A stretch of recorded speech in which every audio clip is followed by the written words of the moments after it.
better as a result of social media presence. If it doesn't do those three things, then it's on the chopping block. It's a return on investment discussion.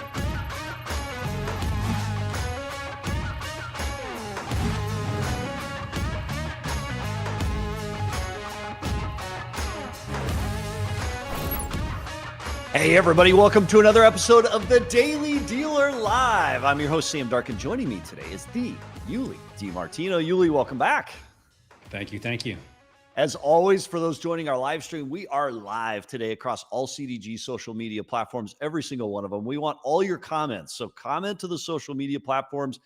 They do change the shape of the show, and we've got an exciting show coming up today. What do we have today? We've got Jim Elder on Ford's 30K truck. We'll find out more about that shortly. Plug CEO on EV Tradeins, and Joe Pistell on flat used sales, Yuli. But first, let's dive into today's biggest headlines in automotive. So first up today, in breaking news this morning, used vehicle pricing is going up. Shocker, especially for those 3-year-old vehicles. That, according to Edmunds, the average transaction price for 3-year-old used cars is up 5.2% year over year in Q2 25 to $31,216 per Edmunds. Yuli, did you ever expect to see an average transaction price on a 3-year-old used car at $31K? We've crested the $30K mark. That's wild. Crazy. No, it's crazy. And that amount is about $1,500 higher than last year, tightening the gap between near new used models and their brand new counterparts. On top of that, used cars are taking longer to move. Average days to sell hit 38 in Q2. That's 6 days slower than a year ago as supply remains constrained.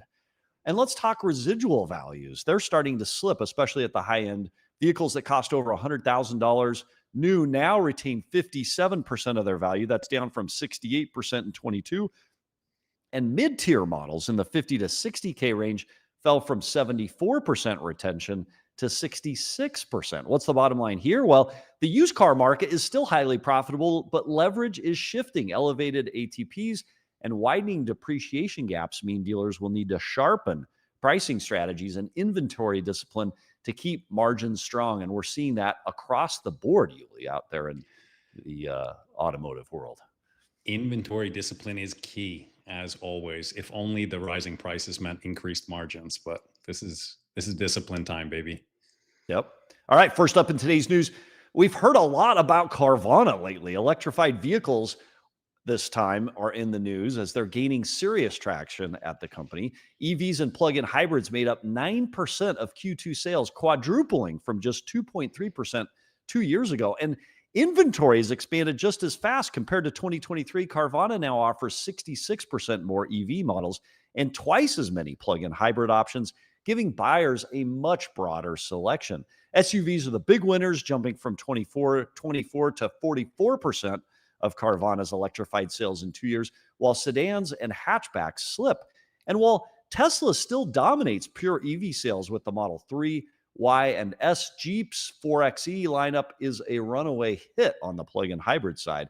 What's the takeaway here? Well, electric SUVs are hitting the used market in real volume, and shoppers are pouncing, especially with the federal EV tax credit set to expire this fall. And Carvana appears to be capitalizing on that all the way around. As you can see, their stock price here up 136% in the past year. It's one of those coulda, woulda, shoulda bought it like $20 or whatever it was at when it was at the bottom, but missed on that one.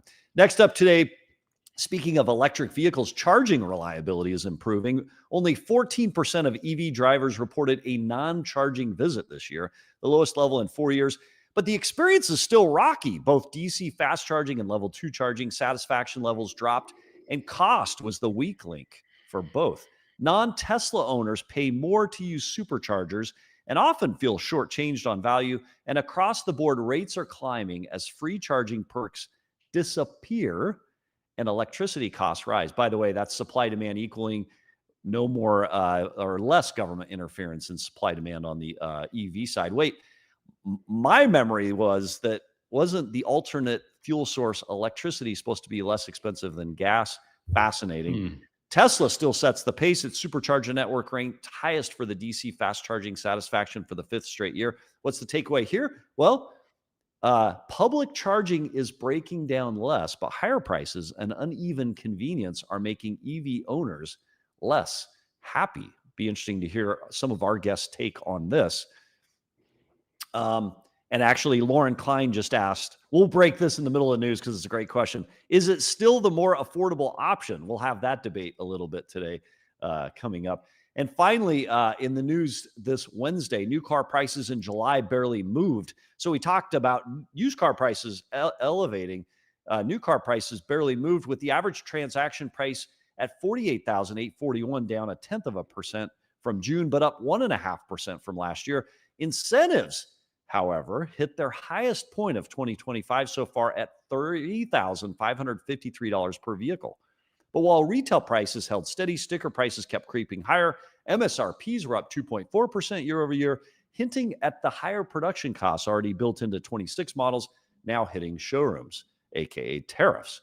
Luxury brands are the ones pushing the biggest price gains. Cadillac, Land Rover, and Infiniti all posted double-digit ATP increases. However, EVs told a different story. Back to the electric. ATPs fell to $55,689. That's down 4.2% from last year, as incentives hit a record 17.5% of ATP, driven by buyers rushing to lock in federal tax credits before they disappear. Big picture, for now, the market feels stable, but with 2026 models carrying higher build costs, luxury prices climbing, and EV demand being fueled by a ticking incentive clock, the calm may not last. And that's it for today's news. The most interesting part, Yuli, I think, in that is used car prices coming up, new car prices a little bit down, a lot in incentives as that delta narrows. Used and new become closer.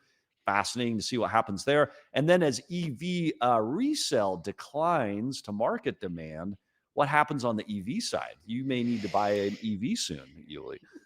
Yeah, I've been watching this for a while. I've been wondering what happens to all these cars once they come back into the market. What does that look like? So yeah, maybe I'm a future EV driver at the right price. Yeah. Well, Yuli, we've got a great lineup today, and we actually get a lot of requests to join the show, and we're thrilled to have as many guests on as we possibly can. We want to let you know we're taking those requests to join the Daily Dealer Live and or even Yossi's podcast into one place. So to our auto dealer audience, if you want to join the show, please visit cdgguest.com, fill out the intake form to be considered for a future guest spot. We'd love to have as many perspectives, as many dealers as we possibly can join us for the show, because as many people have called this is like a 20 group. You hear the best ideas, the best practices from anywhere in automotive, the best content anywhere in the world in automotive, and it's up to you to help us create that content. So again, cdgguest.com.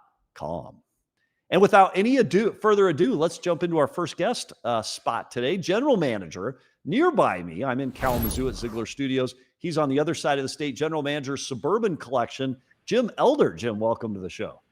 Thanks for having me, guys. Hey, Jim. We're pumped to have you. So our first question we ask everyone, Jim, and you're no exception, is how's biz? You know, that's an easy answer. It can always be better, right? So it's unique. It's changing. It changes by the day. But it's not horrible. We're not setting records, but we're slushing through it. Yeah.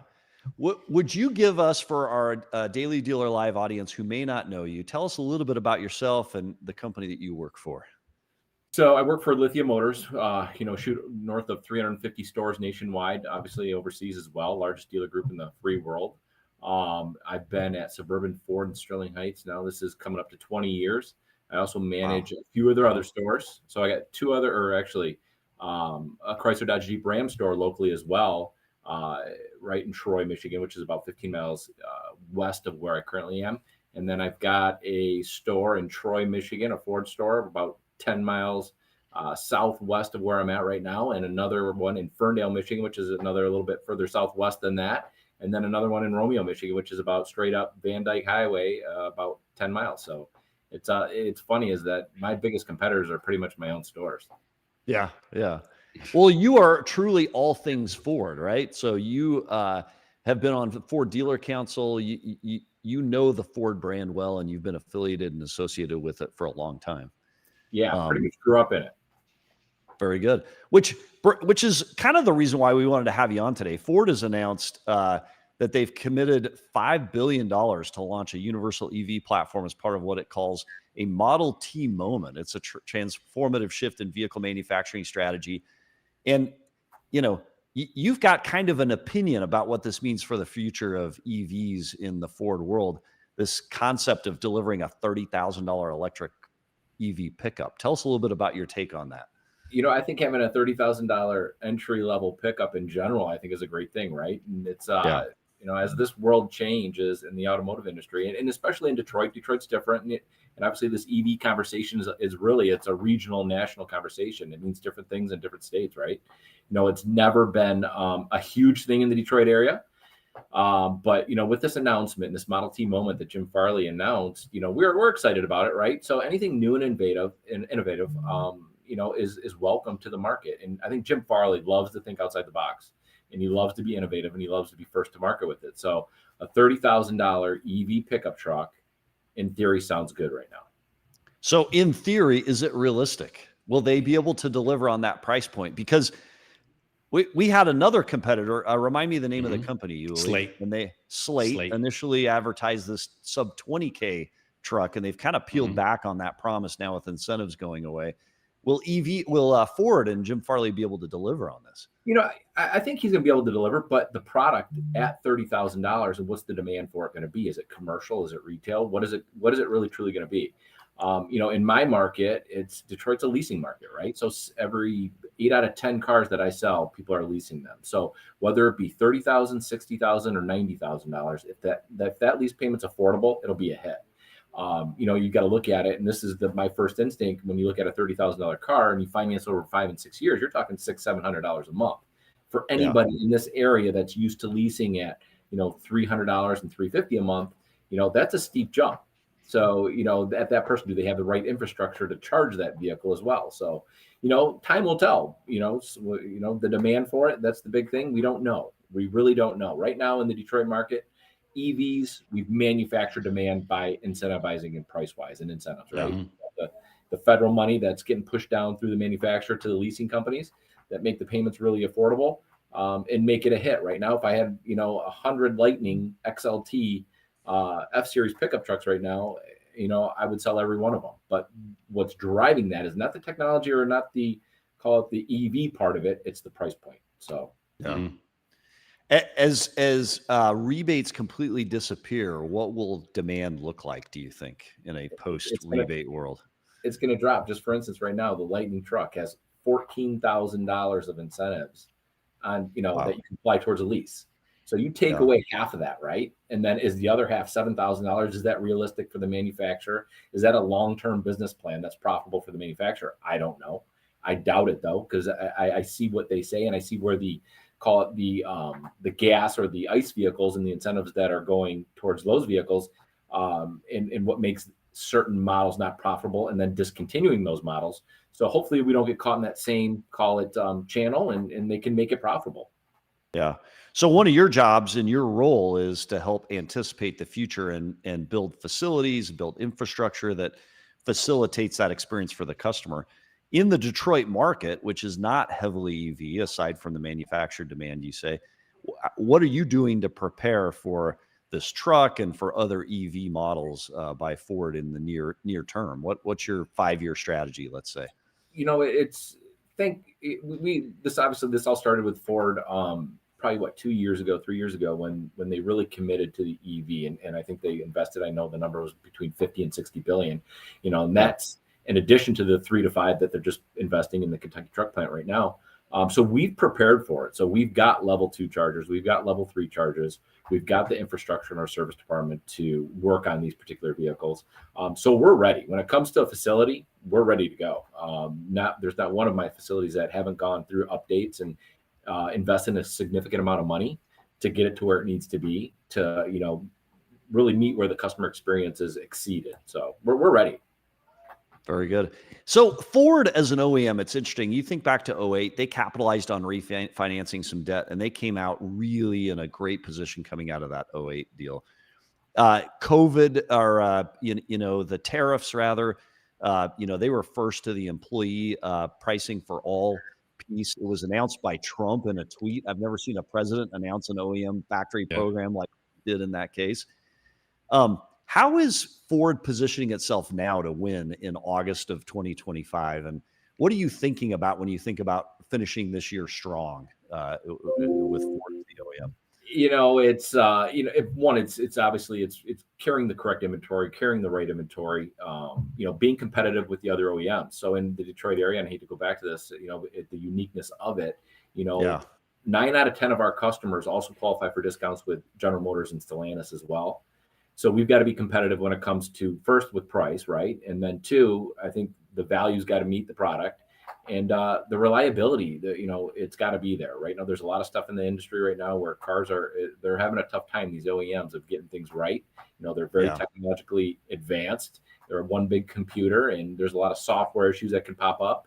So if we can clean all that up, have an aggressive price stance, and really go after some market share, we'll win in the fourth quarter. And we've seen it. Ford's very much so on the forefront when it comes to, when I was talking earlier about Jim Farley. He wants to be first to market on a lot of things, and which is good too. And he can recognize when there's downfalls, and we can shift on the fly as well. So we're poised, and at least in my across the Lithia platforms, with the right inventory, the right strategy. We're concentrating on all the right KPIs.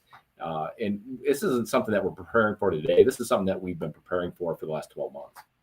Yeah. That is, it's a fascinating thing. Ford went all in EVs, kind of changed the strategy a little bit with regard to the distribution model, and now we're kind of seeing a right sizing or a leveling of it. If they can deliver on this 30K electric pickup, it's going to be they'll have an advantage in the marketplace if they can do it. What is the estimated delivery date of the first one? Have they predicted that? 2027. Okay, so we're a couple of years away. Yeah, we're a couple of years away with it. And you think about it right now, they're committing to a $30,000 price point 2 years from now. And you were just talking about the average transaction price on a used car right now is what? Right. So it's like almost a no-brainer at that point. How does it not work? Yeah. Right. But how do they get stripped down? Even if it's a stripped down bare bones. I mean, I cut my teeth in 2005 at a Ford store, and I remember at that time, F-150 XL regular cab long bed was 20 grand. So even if it's something like that as an EV, I mean, does it get adopted by local contractors and things like that? Exactly. I think so. So there's those different segments, right? So the one thing I hope they don't do is just totally vacate the ICE program, right? So we've got to have both things, because obviously EV is not for everyone. We all know that. And as long as Ford doesn't force it down everyone's throats between the dealers, and their customers, it'll work. It's all about supply, and demand. And as long as the demand is there, we'll supply the product, but you can't oversupply it, incentivize it, lose a bunch of money on it, and think that it's going to be a long-term business model. Yeah. Well, the prediction is if it holds and they deliver on the 30K price point, there will be a line to buy some of those. What would your strategy be on that? Would you take orders? Would take deposits? Does it become a little bit of a bidding war again at that 30K versus the used car pricing? That's a pretty compelling point. Totally. So what happens there then? It becomes that, can they produce enough to meet the demand, right? So then you have the dealer bodies very thick in this area. So we're going to have all the same dealers trying to vie for the production and the allocation. So one is that you got to acquire the allocation for it. And I'm sure there's going to be different things as we go along here in this next 2 years in this journey of how we're going to be able to earn allocation when it comes to these EV vehicles. So first we got to secure the allocation to meet the demand. And then we got to market, we got to be better than everybody else. We got to be better on social media. We got to give a better customer experience. We got to get a better customer experience in the service department. And that's where the kind of like the ABCs of the car business take over. And, the people that are on the forefront today will win in 2027 and beyond. And with that, General Manager, Suburban Collection, Jim Elder, we appreciate you being on the show. Great perspective. And we'd love to have you back once this actually gets a date and starts to deliver vehicles. You definitely know all things Ford in the Detroit market, and, great conversation. Thank you for being on the show, Jim. Thanks for having me, guys. Jim. 30K. That's cool. But will they be able to do it? Yeah. The 20K truck that never was, the 30K would be awesome to have it there. So, all right, let's talk lot links. Usually, Get the best possible marketing advantage on every vehicle transaction, optimize operations, and boost profits using artificial intelligence and machine learning. Learn more at lotlinks.com, or you can also, as always, click the QR code there, learn more about LotLinks through that QR code. But we appreciate LotLinks for supporting the content today, as well as the multiple conversations that we're having on today's Daily Dealer Live show. So props to LotLinks. Thanks for being here. And we got to bring you back, Yuli, because I can't just be on here by myself forever. Eventually, you got to come back. So, all right. I was waiting for the cell phone shtick. Yeah. You know what? I got to keep it different a little bit every time. So, all right, let's pivot into our next conversation. CEO of Plug, Jimmy Douglas, welcome to the show. What's up? Good morning, everybody. Hey, good morning. Jimmy. Yeah, you know what? We're on the J's today. We got all the all the letters of the alphabet, so it's awesome. Yeah, no, I'd love to banter with Jim Elder. Actually, I don't know if you guys know this, but prior to founding Plug, my job was to run sales and delivery operations across North America at Tesla. So I have all kinds of opinions about taking orders for a $30,000 truck, which is do it now. Well, wait. Yeah. Give us your take, because I that would be a natural question, right? I mean, I think Tesla hyped a lot of product that hit a very low price point. I mean, once that truck came out, it did not land at that point. Yeah, sure. And I mean, there was some like really successful product launches with the order backlog method as well. And if you think about Model 3 and how long of a wait list there was for that product when it launched, it's like a totally polarizing and different experience. And the reality that you mentioned earlier was that they're announcing a price point a couple of years out from actual production. And hopefully the world doesn't dramatically change between now and then. With Cybertruck, that was definitely the case. We're living in a different existence today. And I certainly wish that was a more affordable product, and maybe it will be at one point in time. But it is absolutely exceptional to drive, if nothing else. Yeah. It seems like a big price point to be able to hit, given all the other market factors that are coming into it. So, well, yeah, it's all a segmentation exercise and how much volume you're producing, right? Like there's a finite number of vehicles above 30K sold in this country every year, and that number gets much smaller when you're above 50K, and near nothing when you're above 100K. So there's only so much room for S-Class competitors and G-Wagon competitors, and that's where things get really tricky.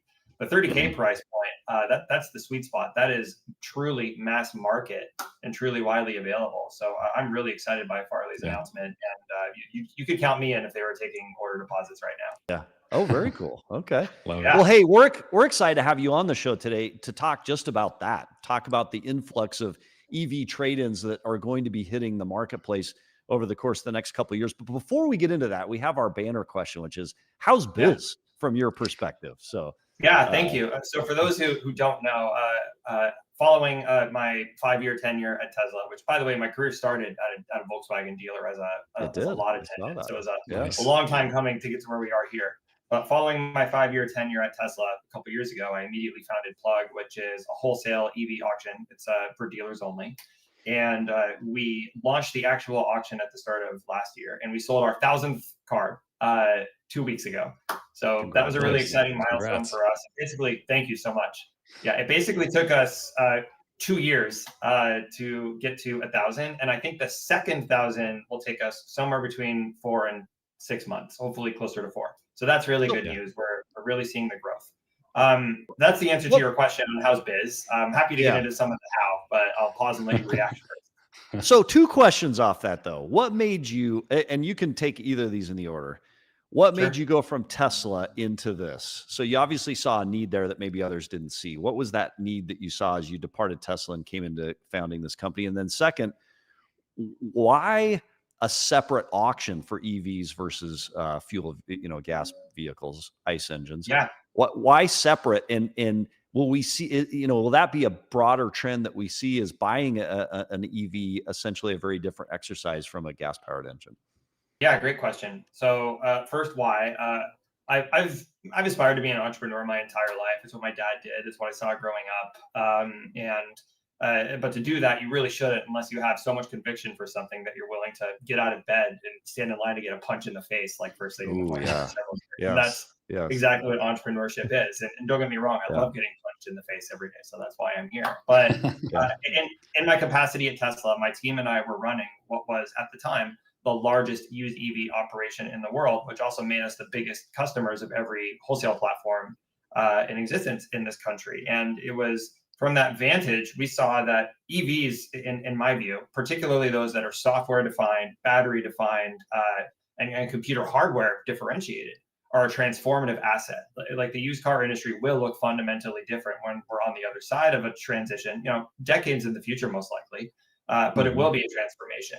And on the retail front, dealers are doing a great job, particularly selling the new EV product. The used EV market, though, the majority of dealers do not sell used EVs. That is a fact. And True. You were talking about Carvana's data earlier. By my count, Carvana actually owns over 5% of the used EV market in this country. Wow. If you think about how fragmented used cars is, that's like a really big bite of the whole equation. Yeah, 9% of their total mix is electrified, but they own over 5% of the market overall. That's massive. That's if I were thinking about that from a dealer's vantage point, that's a potential existential threat in the long run. If they build that out as an advantage when EVs start taking a more meaningful mix. But from our vantage point, it was a transformative asset. And in order to bring more dealers into the fold and make it approachable as a profitable business line, we needed to do better in demystifying the asset. We need to know, what is this car capable of today? Because it's not always the same thing as when it was brand new. We needed to know how to properly evaluate it for its software-enabled features, its range capability, tax credits for now. There's just so much that goes into running a profitable used EV enterprise that is net new, and it's quite easy to just not do it because there are plenty of other ways to make money. So, So do you think Carvana's advantage for now, is that intentional, or did they follow the market and kind of happen into it? And both can be true at this. Well, I don't think they happened into it. I think that nothing over there is happening on accident. Like, this is very much out of intent. So here's, you've got an enormous audience. I don't know what our viewership is right now on Twitter, but somewhere 5,000 or so, maybe. You've got a big audience of auto dealers, of used car managers. And some of those used car managers and dealers listening right now, they're like, hey, EVs, I don't understand how to buy them as well as I do ICE. I'm not as comfortable as having them on the lot and having them age like I would an ICE engine. Do you have, like, as the owner of an auction, 3 tips for a used car manager to become super proficient and get aggressive and comfortable at buying, much like Carvana has, so that we can take some of that advantage back if they want to, the individual? Yeah, no, absolutely. But the first question is actually, is it the right time for you? Because it's not actually for everybody right now. Jim said this earlier. He's right. And a lot of people expect me to come on here and be like very myopically like all in on EV. And that actually doesn't work. There are plenty of markets and plenty of like communities that are not ready for like a super robust used EV operation, especially such as where. If you think about just compare California to any like really cold like Midwestern climate, right? Yeah. Like or areas where Detroit is not the biggest EV market I've ever seen for new EV sale. A heck of a lot of leases out there on the road, particularly at the domestics, which I really appreciated. But yeah, like there is a regional component to it, and that's just simply the truth, and that's okay. The fact is used EVs are only 2% of the used car market right now. And to go back to answer your question, how do you crush it in used EVs? You really have to be an expert, and it needs to be part of the culture at your store. And you need to be in a market that is hungry for it. The way to lose money on used EVs is to have 1 or 2 on occasion that you passively received on trade that ends up sitting around for 45 to 90 days because nobody really got excited about paying attention to it.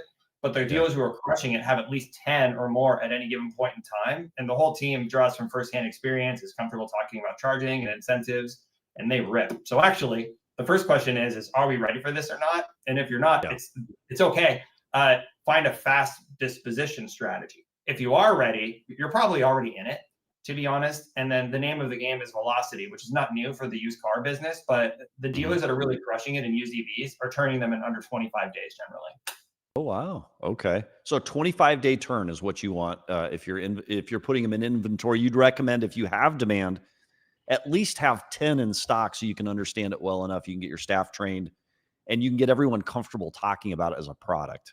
Dan C asks a question. Oh, go ahead. Go ahead. Yeah, our data suggests that the dealers that have 10 or more in stock are selling a third of the market, and there's only about 500 or so rooftops out there. Yeah. So Dan C asks a question that's relevant right now in our conversation. He says, how does a dealer know the remaining battery life of a used EV, knowing it has an expensive replacement cost? We talked about, I think it was a Ford Lightning that basically the battery replacement, Yuli, wasn't at 70 grand or something like 74,000. Yeah. Which basically totaled the vehicle in that moment, right? So what's your answer to Dan's question? Yeah, absolutely. So first of all, I will share that the risk of battery failure is definitely overblown. It's not zero, but it's not as acute as people would think. There's not a lot of great data around battery longevity yet because most EVs on the market just aren't that old. But the most relevant and sizable data set came out from Tesla a few years ago in their environmental impact report, which showed that the Model S and X fleet that's crossed 200,000 miles has in aggregate retained 88% of its battery capacity. For Model 3 and Y, it's 85%. That's at 200,000 miles. So there's like a very high likelihood these are $500,000 cars, which is awesome. Now that that's out of the way, it's still prudent. If you have a vehicle that's not still under the manufacturer's battery warranty, which is the first question, then you should find some signal of the health or remaining capacity of that battery. There is no standard measurement for that today, but there are a variety of companies that have been working on solving this problem. There's also auctions like ours, for example, and we're not the only one, that let you see an indication around battery health or capacity before you buy the vehicle. You don't always have that luxury at the point of trade-in appraisal, and I'll talk about kind of how we can help there. But there are a lot of tools for the job right now that we could talk about in a deeper dive. But for the most part, most of the vehicles that you're looking at are still covered by the OEM for now. Interesting. So with this influx of EV trade-ins that are going to be happening, how do you see valuations on used EVs fluctuating over the course of the next 12, 24 months? And what is your advice to dealers that maybe are in a market where there's not huge demand? They've decided not to carry the 10 plus, but they're seeing these EV trade-ins. Like how do they approach that? Yeah, definitely. So I'm looking at a projection of something like 5 million used EVs coming in, about half and half lease return and trade-ins over the next 3 years. The market is going to be pretty interesting and continuously volatile for a while because every year EVs need to get better and cheaper.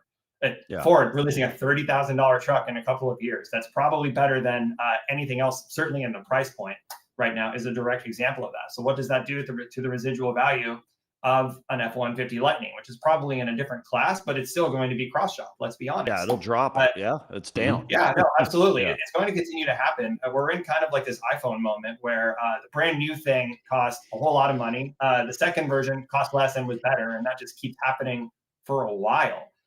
So my advice to anybody thinking about the pricing trajectory is to be mindful of volatility and focus on that velocity.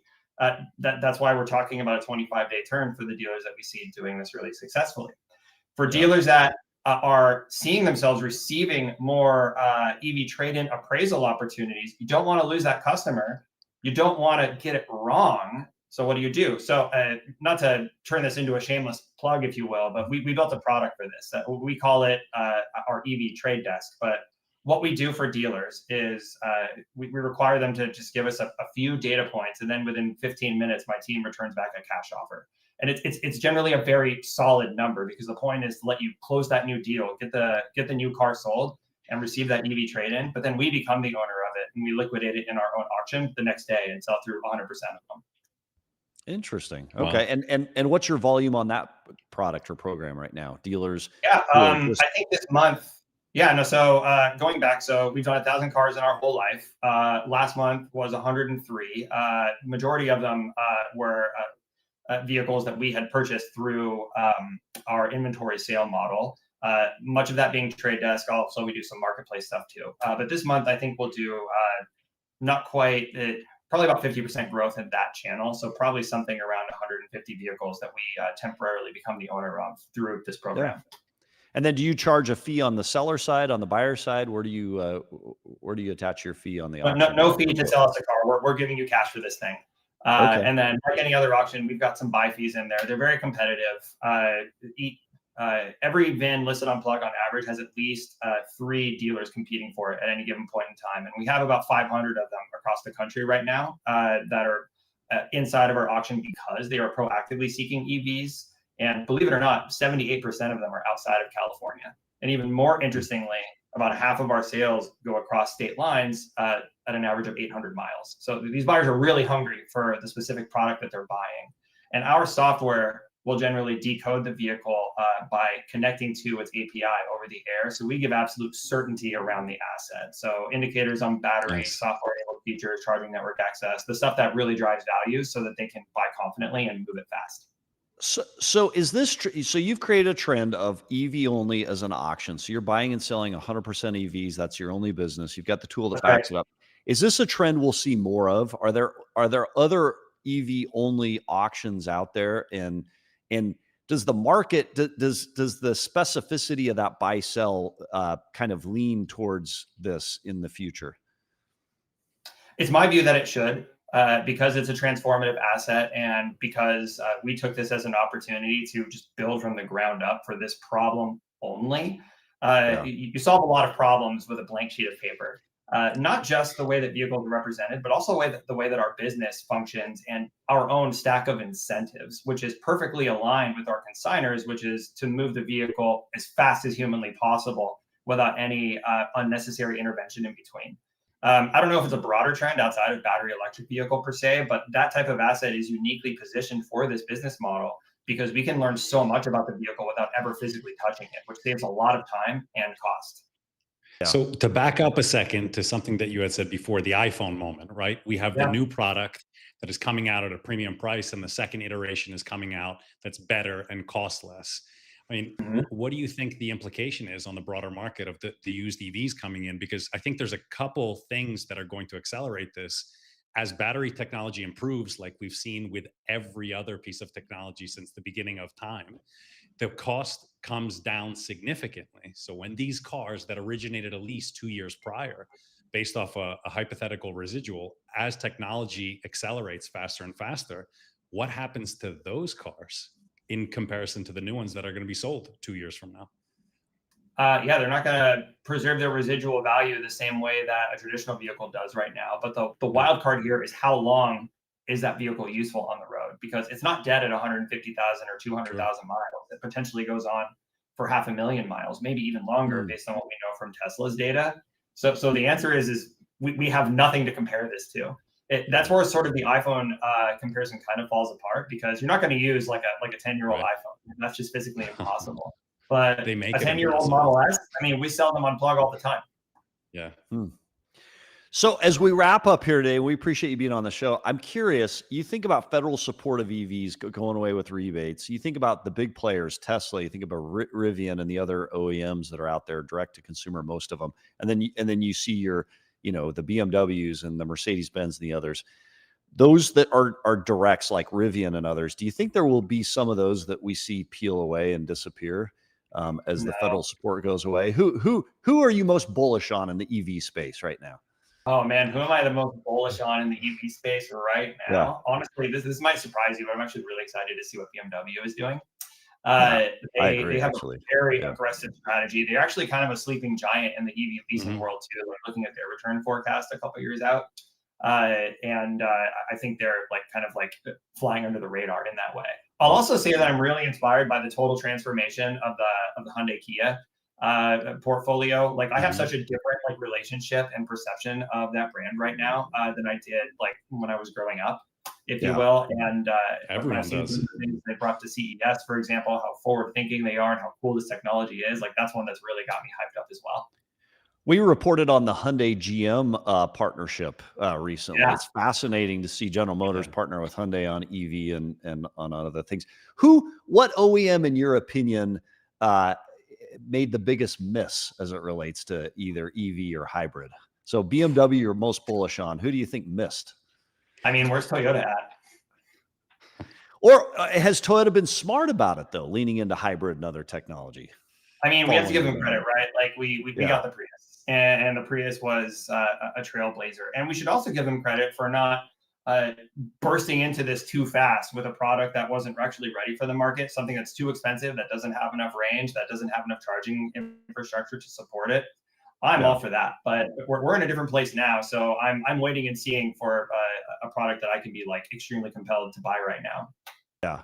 So Tesla, your former employer, they're the 800-pound gorilla in EV still to this day.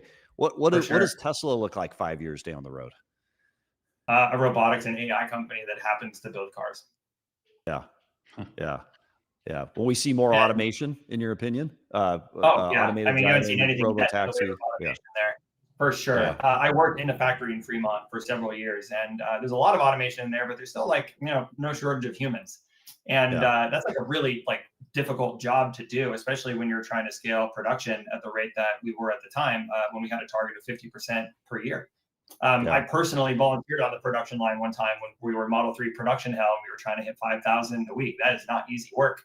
And inherently human powered work is going to be more susceptible to mistakes and burnout and injury.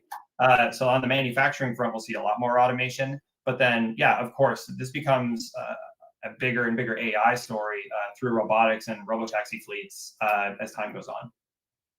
And then final question for you, Jimmy Douglas. Appreciate you being on the show as CEO of Plug. What are you thinking about over the next few years? You've reached this benchmark in your EV only auction. What's the next innovation or thing you're thinking about as the next best opportunity in this market? Yeah, well, we're a venture-backed company, which means we signed a social contract that we're going to be chasing exponential growth until we become an 800-pound gorilla ourselves, or we die. So we're constantly thinking about how to get exponential leverage out of the small team that we have and build a compelling growth story, leveraging AI, leveraging the strength of the dealer network and the reputation that we've already built, but really bringing as much real world value to the dealer and OEM body as humanly possible, something that's near and dear to me. And that's what gets me out of bed every day. So I'm fortunate to say that I speak with dealers every single day. It's very organic. These people are my friends. It's who I'm building for. And that's what's always top of mind for me. Well, we appreciate you again being on the show. If dealers and used car managers want to find out more about Trade Desk, you can go into the show notes, the link, or you can, I imagine, DM you direct on LinkedIn, Jimmy. Appreciate you. Literally the top of plug.vin, our website, there's a box to put a VIN in, and that's all you have to do. You don't need to sign up. You don't need to do anything. Just solicit an offer from us, and we'll give you one within 15 minutes. And if you have a customer on site waiting, click the checkbox, and we'll get it done even faster. Awesome. Thanks, you. Cool. Appreciate you being on the show. Thanks, Jimmy. Thank you all. See you later.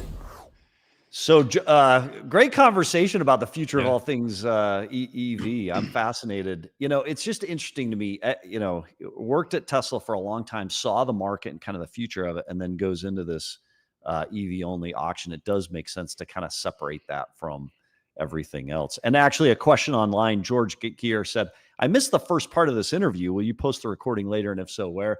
As soon as this is done, it's on. It's on. You can see any of our shows after, and then you can actually go to your podcast library, follow the Car Dealership Guy podcast stream, and you can listen to this, I think, within an hour after it's airing. So it's one of the great things about live programming. Nobody needs to go back and edit this thing because it's out there.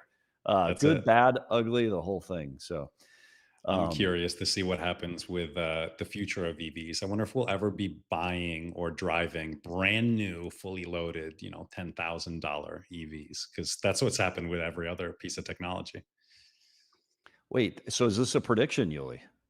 I mean, it's happened with every other piece of technology. As electronics got better, as chips got cheaper, more refined, batteries got less expensive. The plasma screen TV, right? The big TV. Yeah. An OLED TV 6-7 years ago, a 60-inch was $4,000. Now one's like $600. So when's that going to happen to EVs? Here's why that won't happen in the same trend line.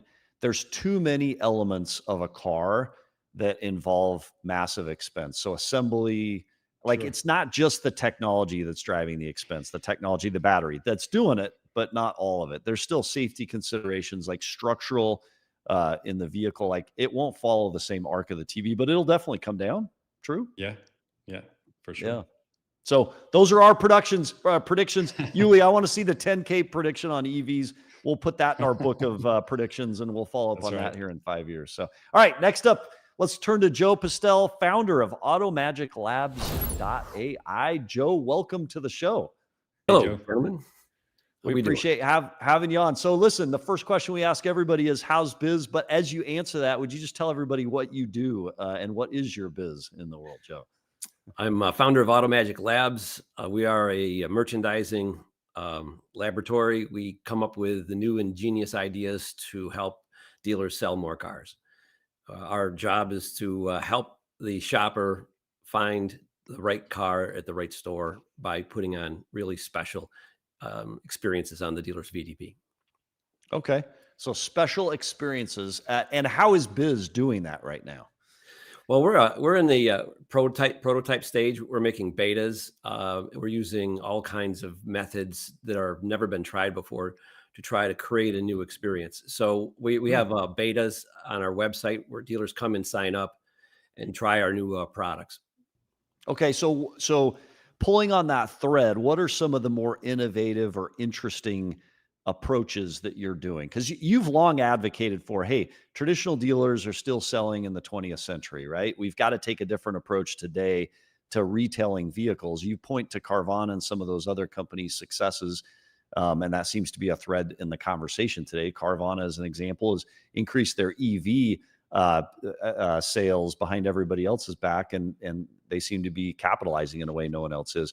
What would you recommend as a way of capitalizing today? Well, the part of our industry doesn't understand properly is that we undervalue how difficult it is to shop for a car. For someone who's not in the industry, who has been out of market for 3, 4, 5, 10 years, and they come in and they start at Google and start pecking away, trying to take this enormous consideration set and then trying to make it into something actionable. And usually it's pictures. Pictures is what motivates people. It's really what they connect with. I did a study that's really interesting. So for every 1,000 cars sold at a dealership, customers will click on 1 to 2 million photographs. Wow. Wait, really? Think about that. It is the single most valuable, important tool to a car shopper is clicking photographs. 80% of the VDP time is spent clicking photographs. And dealers, I'm a merchandising guru. This is my place. I spent 10 years with Takaputo at Used Car King. And we had photo booths before there were photo booths. But long story short is shoppers gather most of their information from photographs. And our dealers are producing photographs that are so generic and so vanilla and so like the last one. The customers lose the idea. Which store did I see that one at? So So what's the takeaway? How do you differentiate yourself in today's market with photos? Because I do think that's an interesting challenge. You acquire a used car. The big game in the market is how quickly can you recon it, photo it, describe it, have it up online, right? Yeah, and so if there's you're selling an F-150 that's 3 years old, throw 100-mile net around you. There's 100 of them, and what are you doing to make your F-150 stand tall, stand out?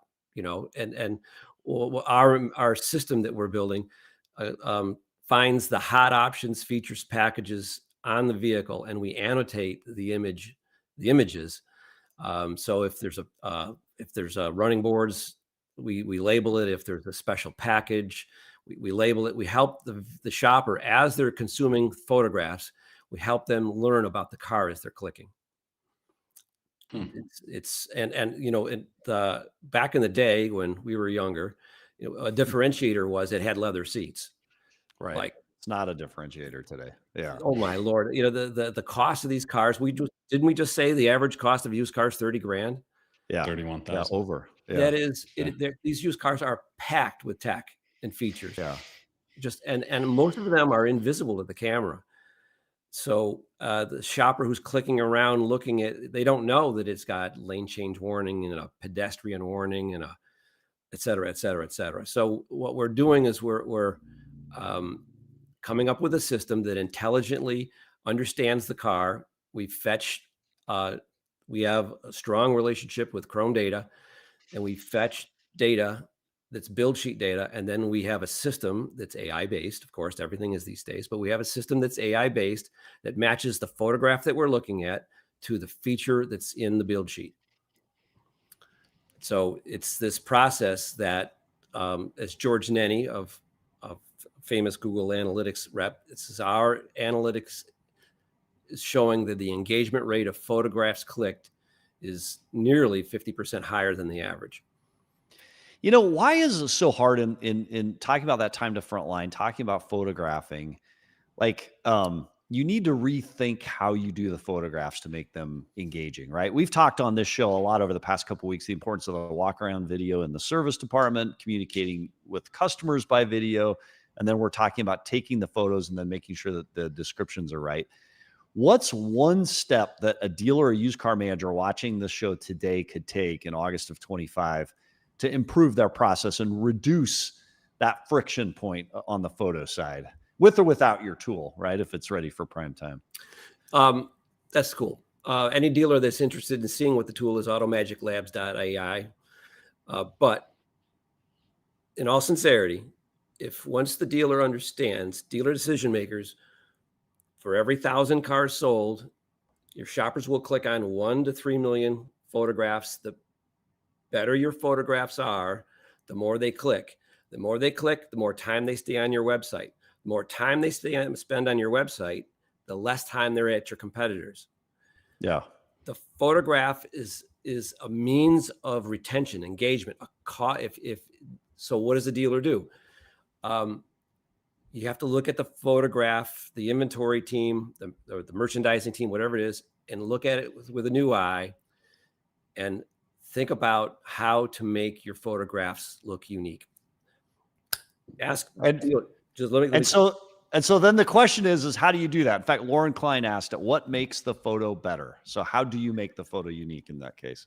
All right, here we go. So let me turn around and shine a different light on it. Let's say you're going to go put a pool in your backyard, and let's say you know it's going to be 6 figures, and you have Billy Bob pool and Ralphie's pool, and Billy Bob's got some random photos, and they're shot with his camera, and it's then his competitor has really professional photographs that are super high end, that help tell a story.